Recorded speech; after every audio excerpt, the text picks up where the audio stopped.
Hi, everybody. This is Silvio Canto in Dallas, Texas on Monday, February the 25th, and welcome to our video commentary.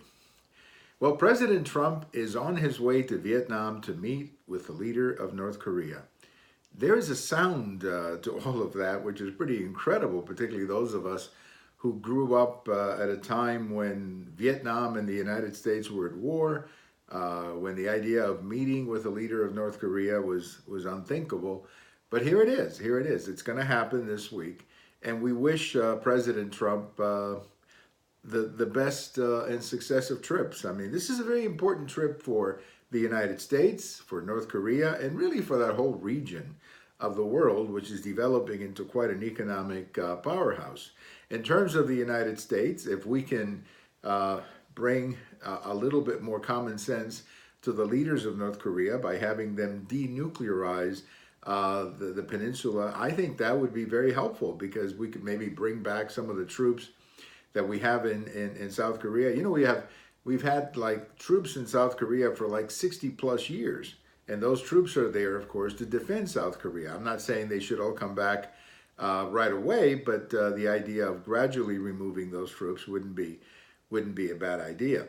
From the standpoint of North Korea, it's obvious that what they're doing is not working. This is a country with huge poverty, a country that has a lot of weapons, a big army, but not much more than that. Their people are starving. It's just a horrible situation in North Korea.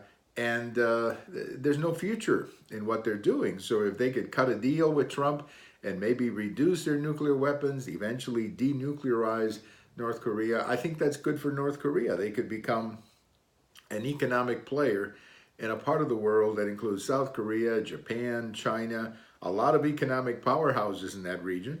And North Korea could be another one in that situation. And then, of course, for South Korea, this is a good deal because they have been living with the threat of North Korea for quite some time. So I don't know what's going to happen.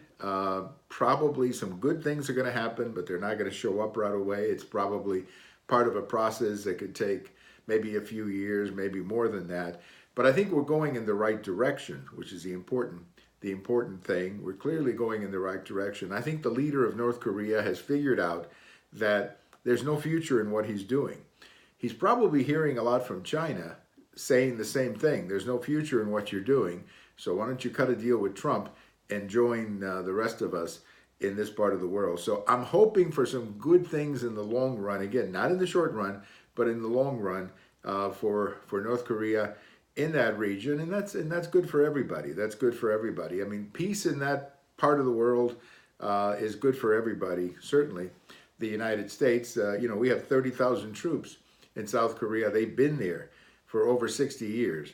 And, maybe we can begin bringing some of those troops home after all of these years. So we hope the president a lot of success. We hope it works out well.